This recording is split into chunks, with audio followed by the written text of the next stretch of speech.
नमस्कार, उत्तराखंड एक्सप्रेस आप देख रहे हैं। आपके साथ मैं हूं कंचन डोगरा नेगी। उत्तराखंड में इस वक्त की सबसे बड़ी खबर, उत्तराखंड हाई कोर्ट ने सीएम त्रिवेंद्र रावत से जुड़े एक मामले की जांच सीबीआई से कराने के निर्देश दिए हैं। सीबीआई एसपी देहरादून को 2 दिन के अंदर एफआईआर दर्ज करने को कहा है। एक शिकायतकर्ता की याचिका पर सुनवाई करते हुए जस्टिस रविंद्र मिठानी ने ये निर्देश दिए। शिकायतकर्ता ने फेसबुक पोस्ट में एक पति पत्नी को सीएम का रिश्तेदार बताया था और आरोप लगाया था कि इनके अकाउंट में झारखंड के एक व्यक्ति ने काम करवाने के एवज में पैसे डाले थे। अब बताएं आपको कि देहरादून पुलिस ने अपनी जांच में आरोपों को खारिज कर दिया था।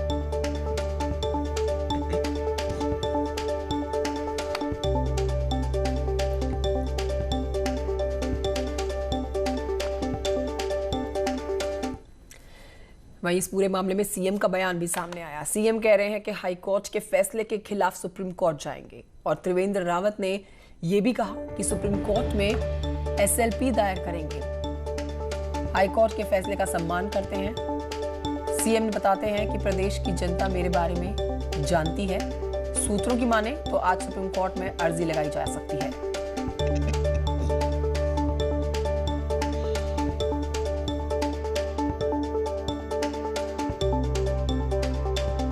सुनील नप्रभात मेरे सहयोगी और जानकारी के साथ देहरादून से लाइव मौजूद हैं। सुनील नप्रभात, ये पूरा मामला क्या है और मुख्यमंत्री त्रिवेंद्र सिंह रावत ने क्या अपनी तरफ से बातें कही हैं, विस्तार से हमारे दर्शकों को जानकारी दीजिए।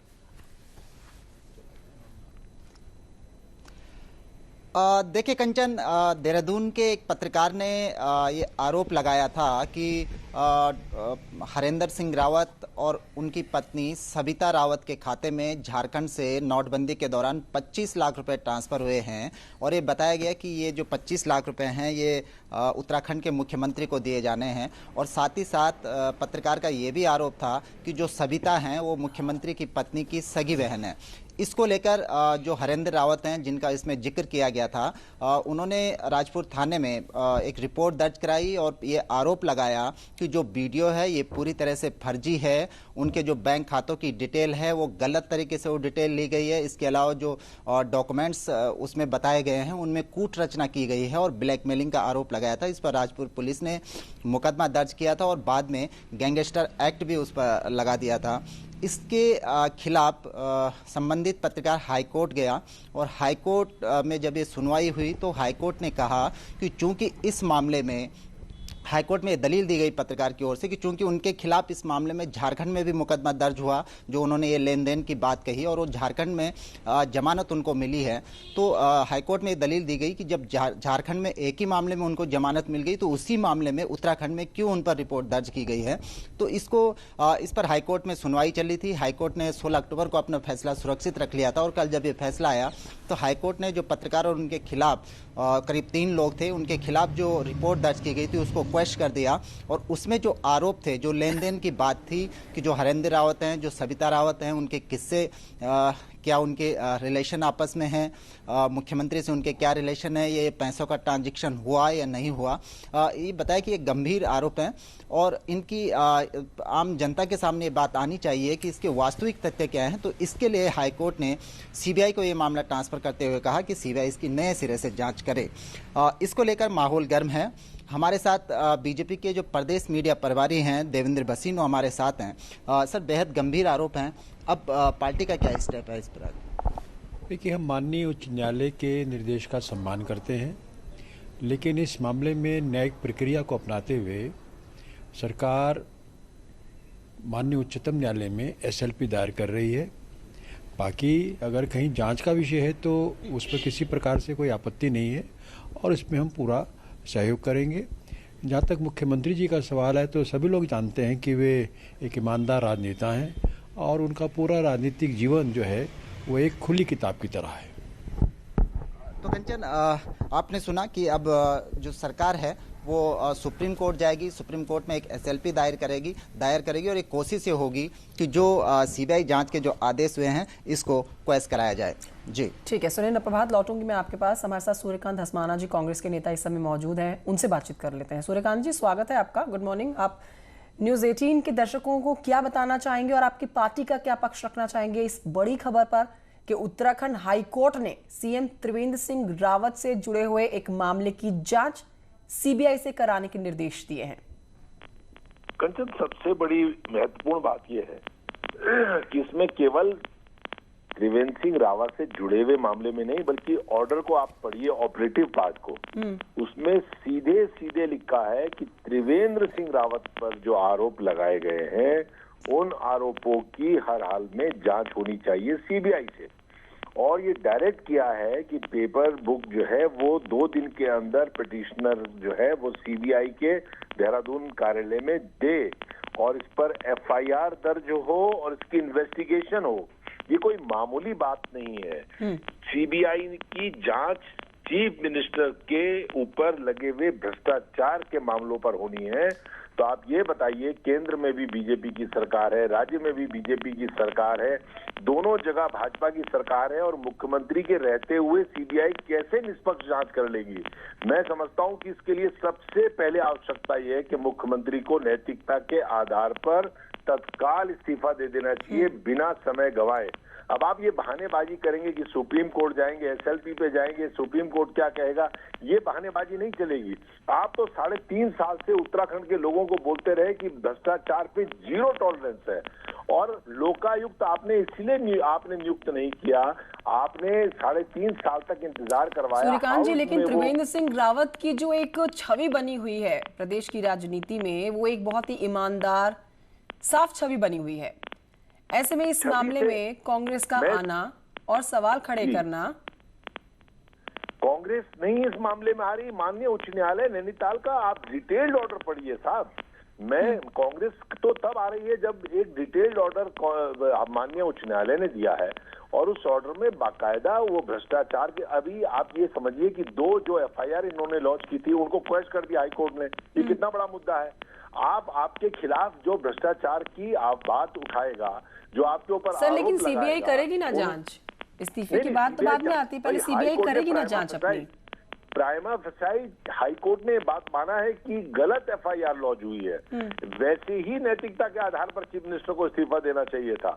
लेकिन अब भ्रष्टाचार के मामलों में सीबीआई को जांच करने की बात जो कही गई है, मैं समझता हूं कि ये छोटी बात नहीं है, ये बहुत बड़ा मुद्दा है। और ये बड़ा मुद्दा केवल इसलिए नहीं है, ये बड़ा मुद्दा इसलिए है कि आपने 2017 के चुनाव में आपके प्रधानमंत्री ने आकर के कहा था कि हम लोकायुक्त 100 दिन के अंदर दे देंगे, और हम जब बार बार लोकायुक्त की बात करते थे तो आप कहते थे कि भ्रष्टाचार है ही नहीं, लोकायुक्त की आवश्यकता क्या है।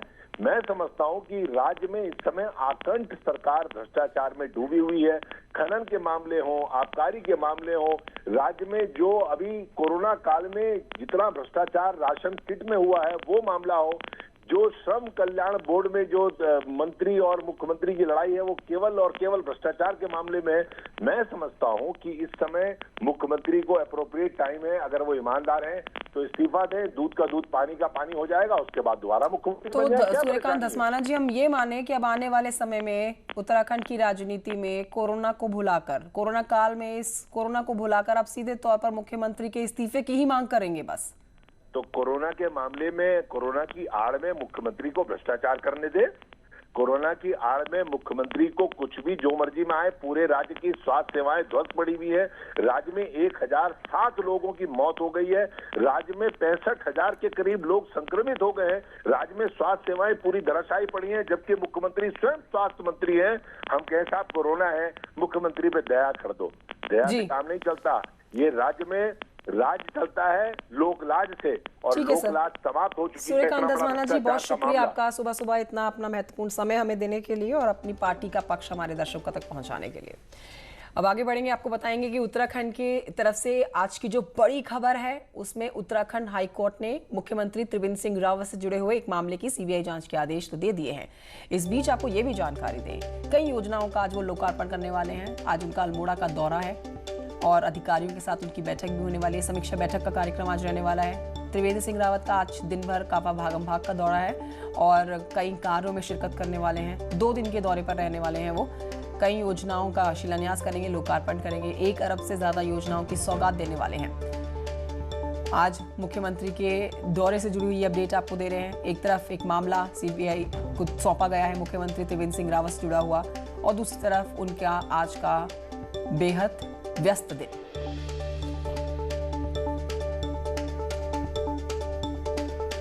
तो ये बड़ी अपडेट आपको दे रहे हैं आज के दिन भर की मुख्यमंत्री त्रिवेंद्र सिंह रावत के काम से जुड़ी हुई। 1 करोड़ से ज्यादा की लागत के वो कामों का आज लोकार्पण करने वाले हैं। ये बड़ी सौगात है प्रदेशवासियों को तो मिलने वाली है। 1 अरब से ज्यादा की योजनाओं की आज ये सौगात प्रदेशवासियों को देंगे। आज बहुत ही व्यस्त दिन रहने वाला है मुख्यमंत्री का। किशन जोशी मेरे सहयोगी और जानकारी के साथ हमारे साथ फोन लाइन पर मौजूद हैं। किशन जोशी, मुख्यमंत्री 2 दिन के दौरे पर हैं, आज का दिन किस तरह से व्यस्त रहने वाला है? कंचन, मुख्यमंत्री 12 बजे अल्मोड़ा पहुंच रहे हैं और अल्मोड़ा आवासीय विश्वविद्यालय में एक जो है कार्यक्रम में रहेंगे, जिसमें नागरिक अभिनंदन भी लोगों द्वारा सीएम का किया जाना है। इसके बाद 1 अरब से अधिक की जो योजनाएं हैं उनका लोकार्पण और शिलान्यास होना है। उसमें पूरे जिले की 6 विधानसभाओं की योजना है, पानी की महत्वपूर्ण योजना है, सड़कों की महत्वपूर्ण योजनाएं हैं, स्वास्थ्य की महत्वपूर्ण योजनाओं का लोकार्पण शिलान्यास होना है। इसके साथ ही कुमाऊं का जो बना हुआ एक वो है होम स्टे, उसका जो है लोकार्पण करना है और शाम को अधिकारियों की बैठक लेनी है। तो पूरे दिन व्यस्त है और बीच में कार्यकर्ताओं और लोगों से भी मिलने का समय सीएम ने रखा है। ठीक है, बहुत शुक्रिया आपका किशन जोशी जानकारी के लिए। अब बढ़ते हैं, अगर आपको बताते हैं कि कांग्रेस के प्रदेश प्रभारी मंगलवार से उत्तराखंड के दौरे पर पहुंचे। प्रभारी बनने के बाद पहली बार देवेंद्र यादव उत्तराखंड पहुंचे हैं। देवेंद्र यादव का आज दूसरा दिन है। देवेंद्र आज अलग अलग लेवल की 10 मीटिंग करने वाले हैं, जिसमें प्रदेश संगठन को लेकर चर्चा के साथ ही 2022 चुनाव की तैयारी पर भी चर्चा होने वाली है। जो काम करेगा वो सम्मान पाएगा, जो काम नहीं करेगा उसके लिए दूसरे रास्ते खुले रहेंगे। तो ये आप तस्वीरें देख रहे हैं, देवेंद्र यादव कांग्रेस प्रदेश प्रभारी का आज का दौरे का दूसरा दिन, और आज दूसरा ही दिन है उनका प्रदेश के अंदर। देवेंद्र यादव को एक बड़ी जिम्मेदारी दी गई है और जन जन तक पहुंचने की उन्होंने ठानी हुई है। देवेंद्र यादव का आज दूसरा दिन और देवेंद्र यादव अलग अलग लेवल की 10 मीटिंग्स में भाग लेने वाले हैं। दीपांकर और जानकारी के साथ मौजूद है। दीपांकर, देवेंद्र यादव के कंधों पर बड़ी जिम्मेदारी कांग्रेस ने सौंपी है। बिल्कुल, इस लिहाज से बहुत इंपॉर्टेंट दौरा है क्योंकि 3.5 साल सरकार को यहाँ पर हो चुके हैं और कांग्रेस 11 विधायकों के साथ विधानसभा में है। तो कांग्रेस को अगर 2022 का चुनाव जीतना है तो जमीन पर भी बहुत मेहनत करने की जरूरत है। हालांकि युवा प्रभारी हैं, दिल्ली से आते हैं, 2 बार दिल्ली में विधायक रह चुके हैं और 48 साल के देवेंद्र यादव जब हमारी बातचीत हुई न्यूज 18 उन्होंने साफ तौर पर कहा कि कार्यकर्ताओं को मेहनत करनी होगी। जो कार्यकर्ता काम नहीं करेगा उसे बाहर का रास्ता दिखाया जाएगा और जो कार्यकर्ता काम करेगा उसे सम्मान मिलेगा। यानी कहीं ना कहीं देवेंद्र यादव के सामने सबसे बड़ी चुनौती ये है कि जो बुजुर्ग नेता है, जो सीनियर नेता है, उनमें सामंजस्य बैठाया जाए और कार्यकर्ता को जागरूक किया जाए। कंचन, आज क्या काम उनका रहने वाला है? 10 मीटिंग्स बताई जा रही हैं, अलग अलग लेवल की 10 मीटिंग्स में वो भाग लेने वाले हैं। बिल्कुल, जैसे प्रदेश के उपाध्यक्ष हैं, पूर्व विधायक हैं, मौजूदा विधायक हैं, इसके अलावा जो ब्लॉक लेवल के अध्यक्ष हैं, इसके अलावा डिस्ट्रिक्ट लेवल के जो अध्यक्ष हैं, इन सभी से अलग अलग देवेंद्र यादव बातचीत करेंगे। और क्योंकि पहला दौरा है तो सबके मन की बात जानने की कोशिश करेंगे कि आखिर उत्तराखंड में अगले अगर 1.25 साल उन्हें काम करना है इलेक्शन को लेके, तो कैसे सबके मन को एक करके चलना होगा। कंचन, आपका शुक्रिया, आपका दीपांकर भट्ट जानकारी के लिए। राज्यसभा के लिए बीजेपी के प्रत्याशी नरेश बंसल के नामांकन पर जहां पर 28 विधायक और कई मंत्री शामिल हुए, तो वहीं राज्य मंत्री रेखा आर्य, मंत्री हरक सिंह रावत और विधायक उमेश शर्मा काऊ की गैर मौजूदगी चर्चा का विषय बन रही। कर्मकार कल्याण बोर्ड के अध्यक्ष पद से हटाए जाने के बाद नाराज चल रहे मंत्री हरक सिंह रावत तो लगातार दूसरी बार अपने ही विभाग के प्रोग्राम में शामिल नहीं हुए। इससे बीजेपी के अंदर अंदरूनी हलचल की बातें अब सामने आ रही हैं। बीजेपी प्रदेश अध्यक्ष यहां तक कह चुके हैं, उन्होंने कहा कि हरक सिंह को फोन भी किया लेकिन उनका फोन स्विच ऑफ चल रहा है। कोई बात नहीं हो पाई, निश्चित रूप से जल्दी हो जाएगी। मैंने फोन किया, उनका फोन स्विच ऑफ है और वो परसों कोटद्वार में थे ऐसा मुझे पता लगा। जैसे ही उनसे संपर्क होता तो मैं बात करूंगा। बुलेटिन में अब आपको जल्दी से कोरोना की अपडेट दे देते हैं। राज्य में कल कोरोना के 213 नए मामले सामने आए। कुल केसेस 60,000 के पार हैं प्रदेश में, 60,900 और एक्टिव मामले 3800 हैं। 6 की मौत कल में हुई है। 107 पहुंचा है मरने वाले का आंकड़ा, माफ कीजिए 1007 पहुंच चुका है मरने वाले लोगों का आंकड़ा। और अगर बात की जाए नए मामलों की जो कल सामने आए, उसमें सबसे ज्यादा 58 मामले देहरादून से थे।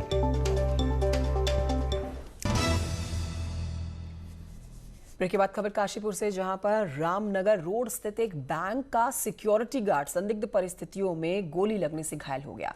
अस्पताल में इसे भर्ती कराया गया। अब बताया जा रहा है कि गार्ड गाड़ियां सही ढंग से लगवा रहा था, तभी अचानक से बाइक सवार की टक्कर से गार्ड राइफल समेत ही नीचे गिर गया।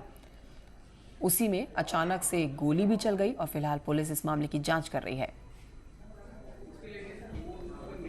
सेंट्रल बैंक ऑफ इंडिया में हमारे गार्ड जो है बाहर पार्किंग और सही करवा रहे होंगे, तो इसी दौरान किसी बाइक वाले ने टक्कर मारी, जिससे बंदूक गिरने से फायर हो गया। फायर खुद को गार्ड को ही लग गया। ये अगली खबर पौड़ी से है, जहां पर आमतौर पर जिसका बिजली का बिल 200 से 250 रुपए आता है लोगों का, अचानक से लाखों का बिल आने लगा है। उसी कड़ी में आपको बता रहे हैं कीर्ति नगर के तहसील के बागवान क्षेत्र में, जहां पर एक गरीब परिवार को 9.5 लाख से ज्यादा का बिल विभाग की तरफ से दिया गया और उसकी तबीयत ही बिगड़ गई जैसे ही बिल को देखा। ऐसा नहीं है कि ये एक परिवार के साथ हुआ है, बल्कि कई उपभोक्ताओं के साथ ऐसा होने से गुस्साए गांव के लोगों ने श्रीनगर गढ़वाल में बिजली विभाग के अधिकारी अभियंता के कार्यालय में तालाबंदी की। विभाग ने अब अपनी गलती भी मानी है और बिल में कटौती करनी शुरू कर दी।